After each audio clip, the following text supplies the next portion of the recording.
Сәлеметсіздер ме достар, сіздермен бірге мен Бесқой. Бұл видеода біз деген 25-те бірінші есеп, 25-те екінші есеп, 25-те үшінші есеп дер сияқты есептерді қарастыратын боламыз. Және ары қарай жалғасын шығаратын боламын. 25-те бірінші есеп. 25-те бірінші есеп міне бізге айтып тұр. Осындай нүктелері y тең 3x квадрат функциясының графигіне тиісті ме? Соны біз тексеруіміз керек. Оны тексеру үшін міне біз осы функцияны жазып аламыз. Y тең 3x квадрат функциясына x, y. Енді x-ның орнына 1-ді қоямыз. Сол кезде 1-дің квадраты 1, сонда y-іміз 3-ке тең. Міне y-іміз 3-ке тең, y-іміз 3-ке тең. Сонда a нүктеміз y тең 3x квадрат функциясына тиісті болып тұр. Өйткені мына y-дің жауабы мынаған сәйкес келіп тұр. Міне 1-ді қойған кезде y-іміз 3-ке тең болады. Мынау 3 деген бұл y, да осы жауабымыз дұрыс болады. Енді бұл нүктесін қарайық. Бұл нүктесінде x-іміз 0,5, y-іміз 0,175. Сонда y тең 3x квадрат функциясына қойғанда x-ның орнына 0,5 қойсақ, 0,5-дің квадраты ол бізде 0,125 деріміздей. Соны 3-ке көйткен кезде 0,175. Ол y-дің жауабына сәйкес келеді. Енді сонда y тең 3x квадрат функциямыз тиісті a-ға, немесе a нүктесі тиісті y тең 3x квадрат функциясына. Неге олай жаздыңыздар десеңіз, жауаптар әртүрлі бола береді, оған қарамайды. Келесі үшінші есепті қарасақ, c нүктесінде x-іміз -2, y-іміз 8-ге тең болып тұр. Оны тексеріп шығайық. Біздің функциямыз y тең 3x квадрат. Y тең x-ның орнына -2-ні қоямыз. -2-ның квадраты бізде 4-ке тең. 3-ті 4-ке көйткен кезде 12-ке тең бұл. Бұл бізде y-імізге сәйкес емес. Y-іміз 8 болу керек. Бұл жерде 12. Значит, c нүктесі тиісті емес y тең 3x квадрат нүктесіне. Бізде осындай жауап шығады екен. Енді мына жерде m нүктесін қарап көрейік. Бұл жерге осы функцияны қайттан қоямыз. Сол кезде 3 көйтілген x-ның орнына -4-дің квадратын қоямыз. -4-дің квадраты 16, 16-ны 3-ке көйткенде 48. Сонда y-іміз 48-ге тең. Сонда m нүктесі тиісті y тең 3x квадратқа. Ол жауаптары мынаның жауабы мен мынаның жауабы бірдей болған болды. Y тең 3x квадрат функциясына тиісті. Жақсы, 5-ші есепті қарастырайық. P нүктесінде -1 және 3,5 есептер. X-іміз 3,5, x-іміз -1, y-іміз 3,5. Сонда y тең 3x квадрат функциясын салған кезде x-ның орнына -1 салсақ, -1-дің квадраты ол бізде білетіндерімізде 1-ге тең. Енді 3-ті көбейтуге 1-ге көйткен кезде 3 шығады. Жақсы. Сонда бұл жерде y-іміз 3,5 болмағандықтан біздің жауабымыз 3 қой. Мына жақта 3,5 шығу керек. Сол үшін де мынау тең емес болған жатпайды. Енді k нүктесін тексеріп көрейік. Бұл жерде пилер беріліп тұр. Пи 3,14 қой. Ең жақын мәні. Бұл жерде мен естігенімше, түсінгенімше сандардың әрдайым мәні 1-ге тең болу керек сияқты. Тек функцияда ғана квадрат дейтіндер болатын сияқты. Сандардың мәні 1-ге тең болу керек сияқты. Өйткені үлкен сандар шығып кете ма әлде. Мен білуімше осындай бір дәреже болу керек. Бірінші дәрежесі, әрбір санның бірінші дәрежесі. Бұл жерде екінші дәрежесі болып тұрғасын, мен білмеймін, 6-шы есепке күмән бар, бірақ та осылай жаза беріңізге болады.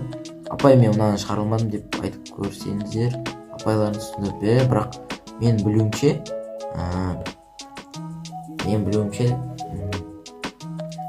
бірінші дәреже болу керек сияқты. Так, жақсы.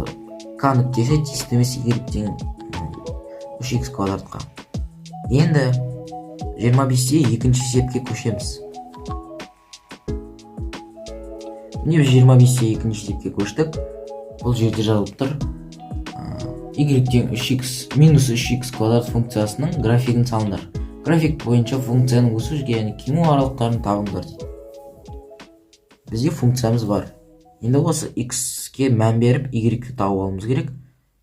Сонда x-ке минус 2 бергенде минус 2-ның квадраты 4, минус 3-ке өткенде 4-ті минус 12 шығады.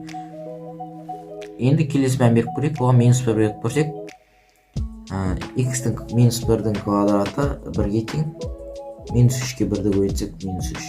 0 болса 0, әрдайым 0 болады. 1-дің квадраты 1, 1-ді минус 3-ке өткенде 3. Және 2-ні қойып көрсек, 2-ның квадраты 4-ке тең, минус 3-ке өткенде минус 12. Жақсы, енді осыны белгілейтін боламыз. Белгілеген кезде не біздің координатталық кестемізді сызып алдық. Бұл жерден белгілейміз. Мына қара нүктелерге мән келтірмеңдер. Шатасып сызып қойдым. Жалғастыра берейік. Оған қарамастан x-іміз минус 2, y-іміз минус 12. Ол мына жерлерде. Осыны сызамыз. x-іміз минус 1, y-іміз минус 3. Мына жерде. Мына нүкте.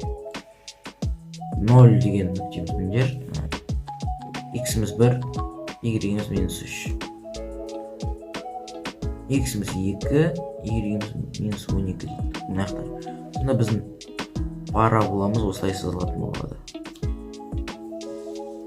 Сонда бізде көріп тұрғанымыздай, мына шеректен көтеріліп барып, мына шеректен қырдан түсіп барады. Мына көтеріліп барады, мынаяқтан зырғанақтан түсіп баратқан сияқты қарастыруға болады. Сонда мынау бізде бірінші, екінші, үшінші, төртінші шерек, қосында үшінші шеректе көтеріліп барады, төртінші шеректе түсіп барады, қырдан түсіп барады. Сонда біздің жауабымыз болады: үшінші шеректе көтеріліп барады үстіге, төртінші шеректе астыға түсіп барады. Енді 25-те үшінші есепке көшейік. 25-те үшінші есепті біз былай шығарамыз. Бұл жерде берілгенін де жазады. Осындай функцияларының графиктерін бір координаталық жазықтықта салыңдар дейді. Мына функциялардың жауаптарын бір координаталық жазықтықта салу керек. Біз оларды қалай жазамыз? Бірінші мына x-терге мән беріп шығамыз. Мына жерге сыймағандықтан мына черновикке беріп шықтық. Міне осыны көшіріп жазып алсаңыз болады. 1, 2, 3 жалғастырамыз. Енді көріп тұрғанымыздай, мына функцияның міне жерде, мынау. Екінші функцияның мынау мен мынау. Үшінші функцияның мынау мен мынау. Жазып алыңыздар. Сонда берген кезде бізде бірінші функцияда y тең 4x квадраттың квадратқа жауаптар беріп көргенде, мәндер беріп көргенде, x-ке минус 2 бергенде y-іміз 16 шығады кен. x-іміз минус 2, y-іміз 16. Ол примерно осындай үстіңгі жақтарда мәндер. x-іміз минус 1, y-іміз 4 мәндер. 0, 1, 4 мәндер. x-іміз 2, y-іміз 16 мәндер. Бұны қызыл карандашпен сызып қойдым міне. Қызыл карандаш былай осылай барады. Енді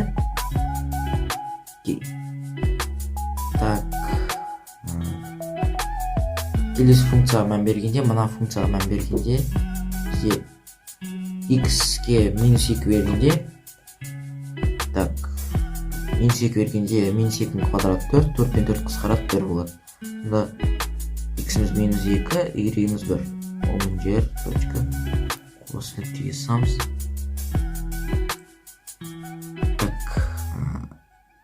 Минус 1 берсек, x-імізге y-іміз 4-тен 1 болса, ол примерно осы жер. Жоқ, мына жер 0, 1 берсек, 0,25 жер. x-іміз 2, y-іміз 1 болмай жүр. Бұны мен оранжевый карандаспен сыздым. Қазақша қалай екенін ұмытып қалдым. Жазып жіберіңіздер. Морковный цвет деп айтады біздің класстағы балдар, или тағы біреулер, күтті балдар. Морковный деген ыңғайсыз ғой шамалы. Хотя бы сәбіздің түсі деп айтса болады қазақша. қазақша атауын жазып жіберіңіздер, мен ұмытып қалыптым. Жақсы. Мына функцияға мән беріп шықтық. Бұл міне және мына қызыл мен оранжевый цвет. Мынау бірінші жауабы. Енді екіншісін белгілейміз.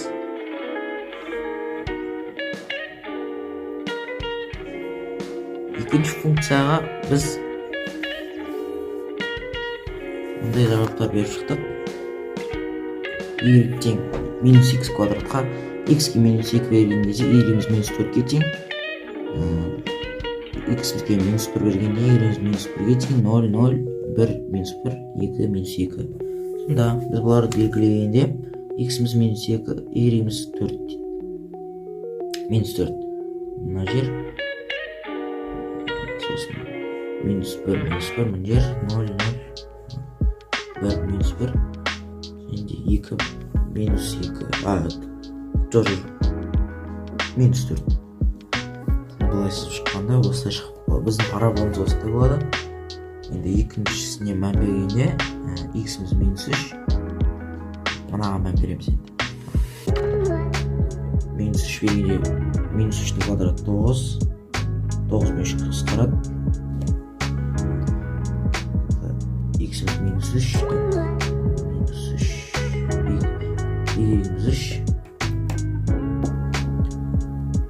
Балалар, енді мына үшінші есепке жауапты берген кезде, міне екінші есептің жауапты береміз. Сол кезде қараңыздар, x-ке минус 2 береміз, сол кезде минус 4 болады. В общем, қысқасын айтқанда осыларды беріп шығамыз да, осы нүктеде осылай белгілеп шығамыз. Сіздерге қарау оңай болсын, бүйтіп жақындатып қойын. Қарап белгілеп алыңыздар.